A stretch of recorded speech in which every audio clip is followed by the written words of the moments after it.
सम्राट अशोक के साम्राज्य विस्तार की अगर बात करें तो इसकी जानकारी हमें बहुत सारे अभिलेखों से मिलती है जो उनके आदेशों पर उत्कीर्ण करवाए गए थे। तो ये अभिलेख हमें जिन जिन जगहों से मिले हैं, जिन प्राप्ति स्थलों से मिले हैं, उस आधार पर हम साम्राज्य की सीमा का पता लगाते हैं। तो ये अभिलेख इस प्रकार हैं। पहले हम पाते हैं 14 शिलालेख। तो ये शिलालेख हमें किन किन जगहों पर मिले हैं? ये मिले हैं शाहबाजगढ़ी जो कि पेशावर में है, मानसेरा हजारा पाकिस्तान में है, कलसी नाम की जगह है उत्तर प्रदेश में। उसके बाद और जगह हैं धोली, जोगदा जो कि उड़ीसा में है, धोली और जोगदा उड़ीसा में है। उसके बाद है ईरागुड़ी, ईरागुड़ी मध्य प्रदेश में है। इन जगहों को एक बार फिर से सुन लीजिए। 14 शिलालेख हमें कहाँ से मिले हैं? शाहबाजगढ़ी पेशावर, ठीक है। मानसेरा नाम की जगह है हजारा पाकिस्तान में, कलसी उत्तर प्रदेश, धोली और जोगदा कहाँ है?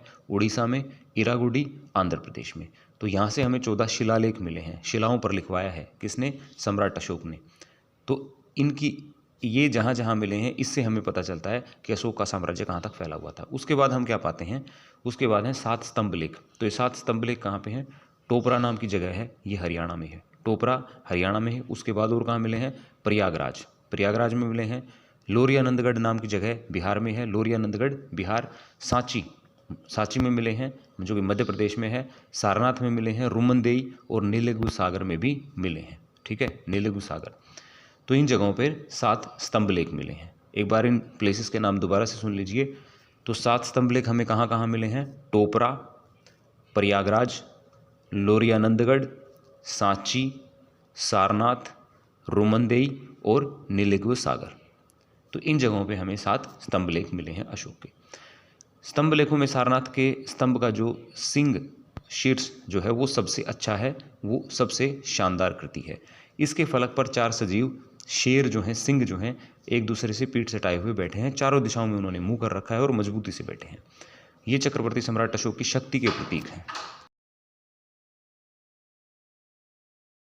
तो इनसे चारों दिशाओं में उसके राज्य और धर्म के प्रचार की सूचना मिलती है। उसके बाद हमें क्या मिलता है? उसके बाद हमें मिलते हैं लघु शिलालेख। लघु शिलालेख कहाँ कहाँ पे हैं? सहस्राम नाम की जगह पे हैं, सहस्राम जो कि बिहार में है। और कौन सी जगह है? बेराट, बेरठ राजस्थान में है। और जटिंग रामेश्वर ये कर्नाटक में है। तो लघु शिलालेख जो है वो हमें मिलते हैं सहस्राम बिहार से, बेरठ राजस्थान से, जटिंग रामेश्वर कर्नाटक से। तो यहाँ हमें लघु शिलालेख मिलते हैं। उसके बाद हमें कुछ गुफालेख भी मिलते हैं। ये गुफालेख कहाँ पे हैं?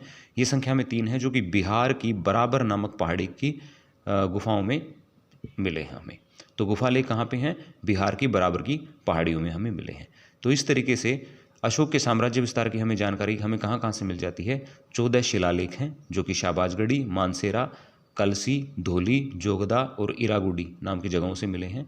7 स्तंभ लेख हैं जो कि टोपरा, प्रयागराज, लोरियानंदगढ़, सांची, सारनाथ, रुमनदेई और नीलेगु सागर से मिले हैं। उसके बाद हमें लघु शिलालेख जो कि सहस्राम, बेरठ, जटिंग रामेश्वर से मिले हैं। और गुफालेख जो कि बिहार की बराबर की पहाड़ियों से मिले हैं। यहाँ से हमें अशोक के साम्राज्य विस्तार के बारे में काफ़ी कुछ जानकारी मिल जाती है। ये मौर्य साम्राज्य अशोक के शासनकाल के को जानने के अच्छे सोर्सेस ऑफ हिस्ट्री हैं। अशोक के अगर साम्राज्य के विस्तार की बात करें तो अशोक का बहुत विशाल साम्राज्य था। उसका साम्राज्य पश्चिम में ईरान की सीमा से लेकर और पूर्व में बंगाल की खाड़ी तक फैला हुआ था। और अब हम देखते हैं मौर्य साम्राज्य का पतन कैसे हुआ। तो 232 ईसा पूर्व में सम्राट अशोक की मृत्यु के साथ ही साम्राज्य का पतन शुरू हो गया था। किसकी मृत्यु के साथ? सम्राट अशोक की मृत्यु के साथ। और समय कौन सा था? 232 ईसा पूर्व। और इनके जो उत्तराधिकारी थे वो अयोग्य सिद्ध हुए, यानी कि इनके बाद वाले जो राजा थे वो उतने अच्छे नहीं थे, अच्छे शासक नहीं थे, ये अपने साम्राज्य को संभाल नहीं पाए। और इस वंश का जो अंतिम शासक था, यानी कि मौर्य वंश का जो आखिरी राजा था वो था बृहद्रथ। क्या नाम है आखिरी राजा का? बृहद्रथ। और बृहद्रथ को उसके सेनापति ने ही मारा। कौन था बृहद्रथ का सेनापति? तो बृहद्रथ के सेनापति का नाम था पुष्यमित्र शुंग।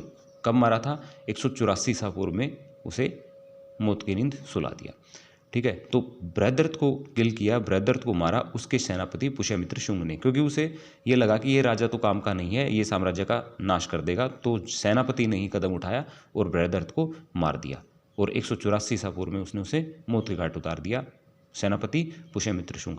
तो बृहद्रथ के बाद साम्राज्य का पतन हो गया और एक नया वंश जो है सत्ता में आ गया। उस नए वंश का नाम क्या है? शुंग वंश।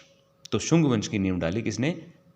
सेनापति पुष्यमित्र शुंग ने, और मौर्य साम्राज्य का पतन हो गया। अब हम कुछ कारण देख लेते हैं कि मौर्य साम्राज्य का पतन हुआ किस वजह से। तो पहला पॉइंट हम क्या देखते हैं, अशोक के जो उत्तराधिकारी थे वो दुर्बल थे, वो साम्राज्य को संभाल नहीं पा रहे थे, वो उतने लायक नहीं थे। उसके बाद है साम्राज्य की विशालता, साम्राज्य बहुत ज़्यादा बड़ा हो गया था, उसको संभालना वैसे ही मुश्किल हो गया था। फिर है प्रांतीय अधिकारियों के अत्याचार, जो प्रांतों को संभालने वाले जो अधिकारी थे वो उन्हीं आदर्शों पे नहीं चल रहे थे जिन आदर्शों पे चंद्रगुप्त मौर्य और अशोक चले, तो वो अत्याचारी थे, वो लोगों को परेशान करते थे, इसलिए वो लोगों में अब पॉपुलर नहीं रहे। उसके बाद है विदेशी आक्रमण, विदेशी आक्रमण जैसे जैसे होते गए वैसे वैसे साम्राज्य कमज़ोर होता चला गया। उसके बाद है वित्तीय संकट, वित्तीय संकट यानी कि फाइनेंशियल क्राइसिस आ गए थे, पैसे की कमी हो गई थी साम्राज्य के पास। तो जब फाइनेंशियल क्राइसिस आते हैं, जब पैसे की कमी हो जाती है तो चीज़ों को संभालना वैसे ही मुश्किल हो जाता है।